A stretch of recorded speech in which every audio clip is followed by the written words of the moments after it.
নমস্কার, আপনারা দেখছেন তুহিনার হেলদি রান্না। আমরা যখন ছোট ছিলাম আমাদের বাড়ি থেকে স্কুলে যেতে প্রায় মিনিট 15 পায়ে হেঁটে সময় লাগতো।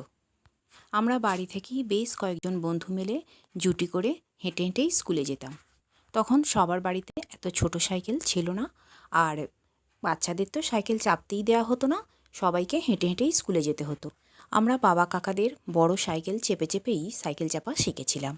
আর মাধ্যমিক পরীক্ষার পর আমাদের বাড়িতে প্রথম লেডিস সাইকেল এসেছিল। তখন অবশ্য সাইকেল চেপে পড়তে যেতাম, কিন্তু স্কুলে যেতাম বন্ধুদের সঙ্গে হেঁটে।